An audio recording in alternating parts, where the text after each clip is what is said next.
Бүгінгі жұма уағызының тақырыбы истиқамат.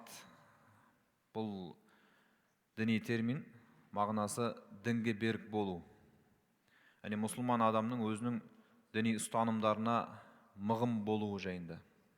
Енді Құранда Аллах Тағала айтады, Ан'ам сүресінде: "Ва анна хаза сирати мустақиман фаттаби'уху". Міне осы жол, Мұхаммед саллаллаху алейхи вассалам пайғамбардың келуі арқылы, соған Құранның түсуімен көрсетілген осы исламның жолын айтып жатыр. Міне осы жол менің сендерге жіберген тура жолым.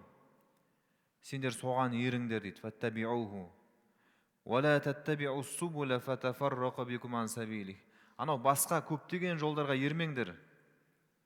Ол жолдар сендерді менің тура жолымнан адастырып алып кетеді дейді.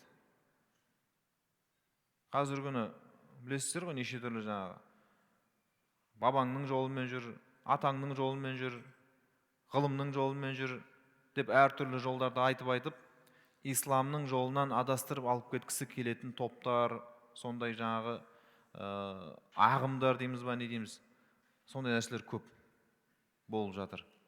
Бұл әу баста ібліс, шайтанның Алла Тағалаға берген уәдесі. Мен сенің құлдарыңды адастырам деді. Алдынан да шығам, оңынан да келем, солынан да келем, артынан да келем, тіпті олардың жолдарына отырып алам деді. Ла ақъуданна лахум деді. Мен олардың жолдарына отырып алам деді кәдімгідей. Сөйтіп азғырам, сөйтіп адастырам деді. Тіпті ақыр соңында не деді? Мен сенің құлдарыңның кейбірін өзіме құл қылам деді. Қазір көріп жатсыз ғой, сатанизм деген неше түрлері бар ғой, шайтанның құлы ғой солар. Шайтан не айтса соны істейді. Тіпті бүкіл жаңағы басына мүйіз салып, үстіне неше түрлі нәрселерді жасап, анау бір адам ба, хайуан ба түсіне алмайсың да мысалға. Оны ібліс, шайтан құл қылып алған. Алла Тағала рахметінен, мейірімінен қуып, болды сен малғынсың деп аластады ғой шайтанды. Сол уақытта шайтанның айтқан сөздері: мен сенің құлдарымның кейбірін өзіме құл қылам деген. Міне осы жерде Алла Тағала айтып жатыр. Анау басқа неше түрлі жолдарға ермеңдер, менің тура жолымнан адасып кетесіңдер дейді. Зәликум ассакум бихи лааллакум таттақун. Міне Раббыларыңның сендерге өсиет етіп, уағыз қылып айтатыны осы, мүмкін сақтанарсыңдар дейді. Қарасаңыз, осы тура жолды Алла Тағаланың өзі ескертіп айтып жатыр. Енді пайғамбарымыз саллаллаху алейхи вассаламнан бір сахаба келіп сұрайды: Алланың елшісі, маған осы исламдағы ең маңызды бір өсиетті айтшы дейді. Мен соны өмір бойы ұстанып кетейін. Одан кейін біреуден тағы бір нәрсе сұрауға мұқтаж болмайтындай дейді. Осы сенің айтқан сөзің маған өмір бойы жететін болсын деп шарт қойып тұр ғой. Сонда пайғамбарымыз саллаллаху алейхи вассалам мына екі нәрсені айтқан екен. Құл аманту билла, Аллаға иман келтірдім деп айт. Суммастақим, сосын түзел. Тура жолда ұдайы бол деген сөз ғой. Тұрақты бол деген сөз. Сосын түзел дейді, жөндел дейді. Ана сенің бірінші аузыңнан шыққан жаңағы Аллаға иман келтірдім деген сөзіңмен ана ісің сәйкес келсін деген сөз ғой. Мен мұсылман болдым, мен иман келтірдім деп айтып алып, сол баяғы жаңағы адасушы жолмен жүріп алма деген сөзді. Міне осы жердегі аят хадистерден жаңағы біз айтып отырған истиқамат дегеннің мағынасы шығады. Демек ол қысқаша айтатын болсақ не екен? Мұсылманның мұсылман болғаннан кейін сол исламның талап ететін жаңағы талаптарына, шарттарына сәйкес өмір сүруі. Құран не дейді? Пайғамбар не дейді? Бұрынғы сахабалар, ғалым, ғұламалар не көрсетіп кетті? Исламның әдебі қандай? Ақлағы қандай? Ақлағы деген көркем мінезі қандай мұсылманның? Мұсылман қандай болу керек өзі? Оның сөзі қандай болу керек? Ісі қандай болу керек? Соған барынша сол қалыпқа өзін құю, өзін соған сәйкестендіруге тырысу. Истиқамат деген осы. Енді бұның үш түрлі мағынасы болады. Бірінші мағынасы бұл бір хал немесе бір жаңағы күй деп түсіндіреді.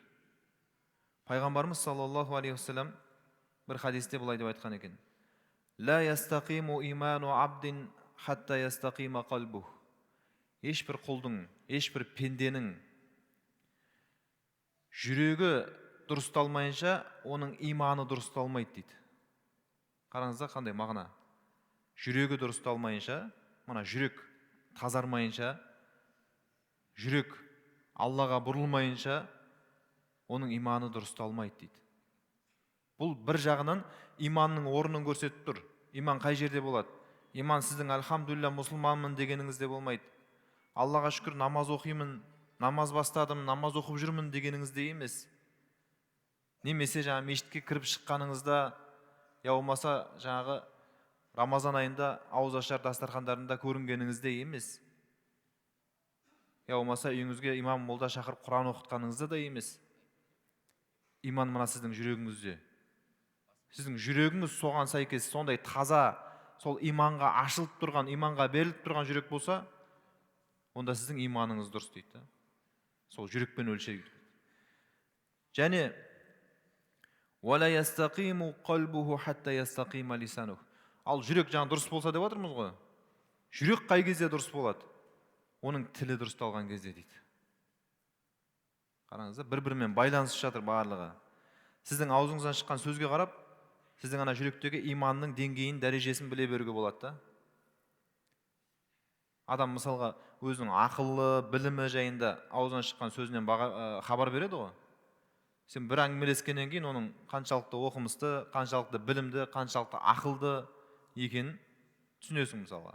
Сол сияқты оның иман ахуалынан да оның тілі хабар береді екен. Және жалғасында айтады: «Вала ядхулу раджулун ил джанната ла яъману жаруху баваиқах» дейді. Адам, ешбір адам, көршісі оның зиянынан аман болмайынша жәннатқа кірмейді дейді. Қараңыз да. Мейлі тілімен болсын, мейлі қолымен болсын, қандай бір іс-әрекеттерімен ол көршісі дегені ол жердегі кәдімгі үйінің қасындағы көршісі болуы мүмкін, немесе жанындағы серігі, жолдасы болуы мүмкін, сапарлас адам болуы мүмкін, жолаушы. Жалпы оның айналасындағы адамдар одан зиян көрмейтін болса, онда ол міне нағыз оның жаңағы жәннатқа кіретін сипаты бойында бар деген сөз. Ал егер керісінше болатын болса, қанша жерден намаз оразасы бола берсін, ондай адам жайында пайғамбар саллаллаху алейхи вассалам не деп айтты? «Хаббируху би аннаху финнар» дейді. Ибн Аббас айтады, біреу туралы сұрап келді дейді адамдар. Түнімен жаңағы намаз оқиды, ораза ұстайды, бірақ жаңағыдай адамдарға тілін тигізеді, қолын тигізеді, неше түрлі күнәлар істейді. Адамға зияны көп та былайша айтқан кезде. Соны естіген кезде пайғамбарымыз саллаллаху алейхи вассалам айтады: сендер оған айтып барыңдар, ол тозақта болады деп айтты. Қараңыз да, мына жүректегі иман адамның бойына тарап, оның бойынан жан-жаққа шуақ шашып көрінбейінше, ол иман емес екен да. Истиқаманың бір мағынасы осы дейді. Адамның күйі, бүкіл жаңағы ахуалы сол иманның талап ететін істеріне сәйкес болуы. Екінші бір мағынасы әділдік. Әділеттік адамдардың арасында. Құранда Шуайб деген пайғамбар өзінің қауымына, Аллаға ғана құлшылық қылыңдар, одан басқа ешкімге құлшылық қылмаңдар деп айтқаннан кейін, «Ва ауфул кайла ва зину бил қистасил мустақим». Таразыны тартқан кезде, өлшеген кезде, тура, дұрыс таразымен өлшеңдер деп айтты дейді. Енді тарихтан білеміз, қиссасынан, бұл пайғамбардың қауымында ең көп тараған күнә, ең көп тараған қылмыс, ол адамның ақысын жеу. Жаңағыдай сауда саттық, алыс беріс барысында біреудің тиесілі үлесін алып қалу ғой, жасырып, жымқыру. Енді бұл пайғамбар соны тыйып жатыр ғой. Енді имам Табари осының тәпсірінде түсіндіріп айтады, бұл жердегі біл қистасыл мұстақим, әділ таразы болсын, қолдарыңда әділ таразы болсын деген сөз, ол барлық істі қамтиды дейді. Барлық істе әділетті болыңдар. Адамдармен қарым-қатынаста әділетті болыңдар. Жаңағы сауда саттықта әділетті болыңдар. Қолдарыңа билік берілсе әділетті болыңдар. Біреуге төрелік етейін деп тұрсаң әділетті бол. Бүкіл тіпті адамдарға қарап баға берген кезде де сен мына көзіңде ойыңда таразы тұрсын дейді. Әділ таразысымен сал дейді да. Біреуді мақтап біреуді жамандайтын кезде де анау сенің туысқаның, анау сенің жаңағы қарсыласың болғандықтан емес, оған ынсаппен әділетпен қара деген сөз дейді. Бүкіл өмірді қамтиды деп тұрған сол да. Шынында да бізде қазір осы бір қарым қатынас арасында, я болмаса жаңағы әсіресе қазір енді мынау адамдардың аманаты деген нәрсе бар ғой. Әділеттік сол жерде көрінеді. Жалпы әділеттік қай кезде көрінеді? Дүниемен сыналған кезде көбірек көрінеді. Неге мынау таразыны айтып тұр? Анау жерде сен біреудің ақшасын алып қалатын мүмкіндік туып тұр да. Сол кезде айтпесе былайынша ауызбен айта бергенге жақсы. Қазір біз отырып алып мысалға, анау жеп жатыр, анау тонап жатыр деп бәріміз айта береміз. Осы жерде қазір 1000 адам отырсақ, біреуіміз қолдамаймыз ол нәрсені. Коррупция, жемқорлық, жымқыру деген нәрселерді мына отырған біреуіміз қолдамаймыз, құптамаймыз. Бірақ біз оны бәріміз ауызбен құптамаймыз да. Ал біреуіміз сол жерге апарып отырғызып қойса, біздің қаншалықты құптайтын, құптамайтынымыз сол кезде көрінеді. Әділеттік дүние араласқанда көрінеді деген сол да ғалымдардың. Неге сауда саттықты мысалға келтірді? Біреуді сондай бір әрекетін көрсең, оны сөгесің, жазғырасың. Оңбаған ісін қараш, дұрыс емес деп. Бірақ сол жерде сен әділеттікті көрсете аласың ба, мәселе сонда да. Истиқамат деген сол да. Көрдіңіз ба? Ол майда-шүйда нәрселерден басталады. Үшінші бір мағынасы истиқаманың шариғаттың шеңберінен шықпау. Бұны Омар радиаллаху анху түсіндірген. Әйгілі әділетті халифа Омар ибн Хаттаб осы тура жолда болу, дінге берік болу деген не деп сұраған кезде, Алла тағаланың бұйырған жерінде және тыйған жерінде тұруың дейді. Қараңыз, бұйырды ма, сен соны істе. Тыйды ма, оны өмірің қиылып бітсе де істеме. Және айтады, қараңыз сөздің соңында, түлкі бұланға салмауың дейді. Кейде шариғаттың өзін бейтіп, болады екен ғой ойда, арабтарда сөйтеді екен ғой, Саудияның өзі бүйтеді екен ғой деп біз оны бұрмалағымыз келеді. Жоқ, сен арабқа қарама, сен Саудияға қарама, сен басқаға қарама, сен Құранға қара. Құранға Алла Тағала не дейді? Сен пайғамбардың хадисіне қара, пайғамбар саллаллаху алейхи вассалам не дейді? Шариғаттың үкіміне қара, шариғат үкімі не дейді? Кейде өзіміз ісімізді ақтағымыз келеді сөйтіп. Қазір бүйтіп жатыр, сөйтіп жатыр. Ол қазір әлемнің ешбір жерінде жоқ ондай нәрсе. Кім жемейді деген сияқты ғой. Сондықтан түсіндірген кезде не деп түсіндіреді? Алла тағаланың бұйырған орындап тыйған жерінде қатып тұрып алуың дейді. Қатып тұрып алуың тіпті өмірің қиылып кетсе де, және түлкі бұланға салмауың дейді. Енді біз бұны былай түсіндірейік. Пайғамбар саллаллаху алейхи вассалам пайғамбар болып келді. Оған жаңағы айналасына жиналған адамдар иман келтірді. Сахаба дейміз ғой соларды. Сонда пайғамбарымыз саллаллаху алейхи вассалам жаңағы сахабалардың өмірін екі кезеңге бөліп тастады. Міне алдына келіп тұр, тірі ол сахаба. Сөйтті де оның өмірін екі кезеңге бөліп тастады пайғамбарымыз саллаллаху алейхи вассалам. Сенің ислам қабылдағанға дейінгі кезеңің, өміріңнің кезеңі, ол жахилиет деді. Надандық, қараңғылық деген мағынаны білдіреді. Әлі Құран түспеген, пайғамбар келмеген, адамдар ақтың қайсы, қараның қайсы, оңың қайсы, сол қайсы білмейтін кез. Сондай бір адасып, қараңғылыққа батып жатқан кез. Сен сол уақытта өмір сүрдің. Одан кейін ислам қабылдадың, енді міне, сен уже нұр, жарық кезең дейді. Бөлді да? Не үшін бөлді? Мына бұрынғы кезеңдегі іс әрекеттерің, кейбір мінез құлық қасиеттерің мына кезеңге өтіп кетпесін, сен сол жақта тастап кет деп бөлді да. Және оны қадағалады. Абу Зар деген сахабаны білесіздер. Бір күні Билал радиаллаху анху, әйгілі пайғамбарымыз саллаллаху алейхи вассалам азаншысы, бұрын Хабашадан келген құл болған. Хабашалықтар білесіздер, қап-қара, қара нәсілді адамдар ғой. Оны Абу Бакр жаңа қожайынына ақшасын төлеп сатып алады да азат етіп жібереді. Бостандық алып береді былай шыққан кезде. Ал Абу Зар болса, ол текті адам. Ол сол Құрайыштың жергілікті адамы, сол ата бабасынан бері сол жерде келе жатқан тегі бар да, құлдың тегі жоқ қой. Сол бір жерде екеуі сөзге келіп қалады да, Біләлға айтады: ей, қара қатынның баласы дейді. Әкесін де білмейді ғой, тегі жоқ қой енді. Ей, қара қатынның баласы деген сөзді айтып жібереді. Ана өзінің несіне сүйеніп тұр ғой, тектілігіне. Бұны естіген кезде пайғамбар саллаллаху алейхи вассалам Абузар шақырып алады да: ей Абузар, сенің бойыңда әлі де мына жахилиет кезіндегі бір жаман қасиеттер бар екен.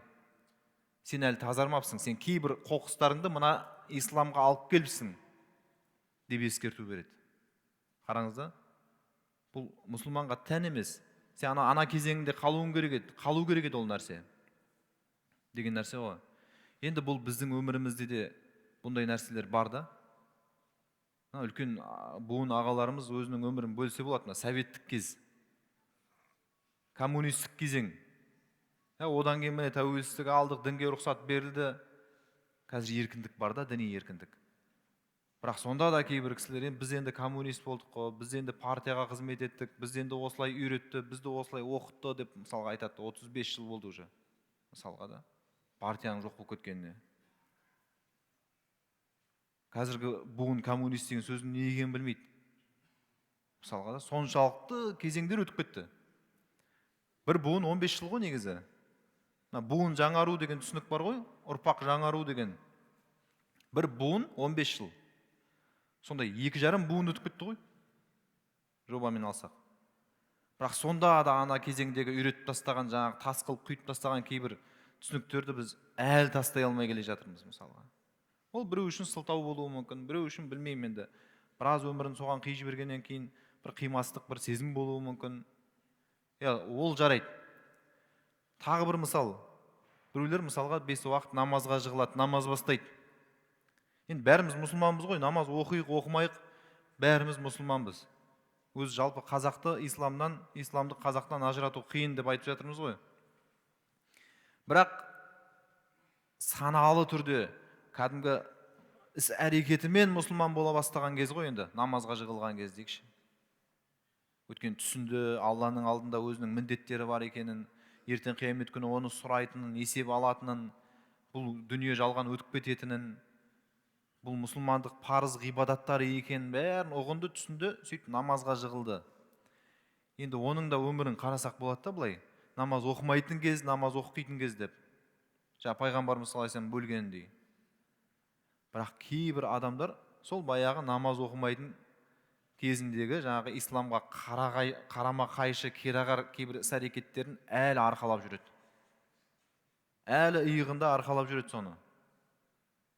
Ол аузынан шыққан сөздер, ол сол іс әрекеттері, ол сол баяғы пара алуы, тіпті ол одан сайын бетер алып кетуі мүмкін мысалға. Мен деген садақа беріп жатырмын, мына жақта мешіт салып жатырмын, өйтіп жатырмын деп мысалға да. Егер ол істер қалмаса, сен мына пайғамбар талап етіп отырған түзелу, дінге берік болу, жақсару, жөнделу деген сипаттардан әлі алыссың деген сөз. Әлі алыссың деген сөз. Сондықтан бұл жерде біздің бағана айттық қой, Құрайшин маңдайымызды жерге тигізіп құлай беруіміз маңызды емес. Құрайшин ауызды бекітіп қойып аш жүруіміз маңызды емес. Біздің соған сәйкес өмір сүруіміз маңызды. Ислам деген өмір ғой. Ислам бізге отбасында осындай бол деп көрсетеді. Біз сондай болуға тырысуымыз керек. Ислам адамдармен қарым-қатынасында осындай бол деп көрсетеді. Біз сондай болуға ұмтылуымыз керек. Ислам сауда саттық жасаған кезде былай жаса дейді, біз солай жасауға тырысуымыз керек. Ислам егер адамдарға басшы бола қалсаң, немесе адамдардың аманаты, қазынаның ақшасы қолыңа тие қалса, жауапкершілігіне өте қалса, онда сен осылай жасауың керек деп көрсетеді әділдіктің принциптерін. Ол солай істеу. Ал Құрайшин намаз оқиды деген аты ол көп пайда бермейді. Құранда Алла Тағала айтады: «Әл-ахиллау яума изин баъдухум ли баъдин аду». Қиямет күні ахилла деген дүниеде былай дос болған кісілер ғой. Жан дос, жан бауыры, не дейді тағы? Сондай болған кісілер достар, өте жақын достар бір-біріне. Бір-біріне дұшпан болады. Бір-біріне дұшпан болады. Бір-бірінің жағасынан алады. сен өйткенсің бүйткенсің деп бір-бірінің артын ашады, бір-бірінен ақы сұрасады, сауабыңды бер, мына күнәма сен кінәлісің, сен көтер деген нәрселер болады арасында.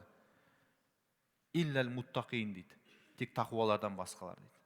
Енді осы жердегі тақуа, қай тақуа деген кезде ғалымдарымыз түсіндіріп айтады, бір-бірімен тек Алла разылығы үшін ғана дос болған, Алла разылығы үшін ғана араласқан адамдар дейді. Мынау маған бірдеңе береді ау, мынау маған көмектеседі ау, керек болады ау деген нәрсе жоқ. Тек адами қасиет үшін жақсы көрді, оның сондай бір шынайылығы үшін жақсы көрді, сөйтіп бір-бірімен жақсы араласты, қарым-қатынаста болды, міне солар ғана құтылады. Ал басқалар керісінше жаңағыдай жаман іс-әрекетті істейтін, күнәға бірге баратын, бір-бірін күнәға итермелейтін адамдар дейді. Құранда Фурқан сүресінде Алла тағала айтады, ондай адамдар залым болады, және залымдар қиямет күні саусағын емес, қолын шайнайды дейді. Қараңыз да, өкініш қой, енді өкініштің шегін көрсетіп жатыр. Қолын шайнайды. Әттең, мен пайғамбарды жолдас қылғамда ғой, мен мыналарды жолдас қылмағамда ғой, мен бұларға ермегенде ғой, мен пайғамбарға ергенде ғой, пайғамбардың жолына ергенде ғой деген сөз ғой. Осындай өкініш болады. Сондықтан адам егер дініне берік болғысы келсе, бағанағы нағыз мұсылманның сипатындай болғысы келсе, намазы шынымен намаз болғанын қаласа, зекет садақасы шынымен Алла үшін арналған зекет садақа болғанын қаласа, оразасы бәрі сондай бір ғибадаты, иманы бәрі кәміл болғанын қаласа, ол не істеу керек екен? Ол айналасына сондай орта жинау керек екен. Сондай адамдармен бірге жүру керек екен. Сондай орталарда болу керек екен. Сенің күнә жасауыңа себеп болатын ортадан ол құтылуың осы істің бір талабы. Енді бір жемісін айтайық, сонымен сөзімізді бітірейік. Бұл қасиетке егер мен жеткізсем, қол жеткізсем, осы қасиетті сіз бойыңызға жинасаңыз, осы қасиет осы әрбіріміздің бойымызда болса, Алла тағала айтады, егер олар осындай истиқама, осындай тура жолда болып, осында тұрақты болып, дініне берік болса, мен оларға үстерінен жауын жаудырам дейді. Былайша айтқан кезде ризық, несібе, берекемді үйіп төгіп берем деген сөз ғой. Ол жағынан қам жемеңдер дейді. Біз неге дінімізді бүлдіреміз? Дінді неге бүлдіреміз біз, ұстанып жүрген дінімізді? Дүние үшін бүлдіреміз ғой. Бір жерде ақшалайын деп әділдіктен аттаймыз. Бір жерде ақшалайын деп біреудің ақысын жейміз. Бір жерде ақшалайын деп тағы бір шариғаттың талаптарын таптаймыз. Бәрі сол ақша жинау үшін ғой. Бірақ Алла тағала айтады, сен әділ бол, сен осы жаңағы сипаттарға, бағанағы айтылып жатқан сипаттарға берік бол, мен ақшаны өзім-ақ жаудырам үстіңнен дейді. Дүние ма саған керегі? Сен менің жолымда болсаң, дүние алдыңнан шыға береді деп тұрды.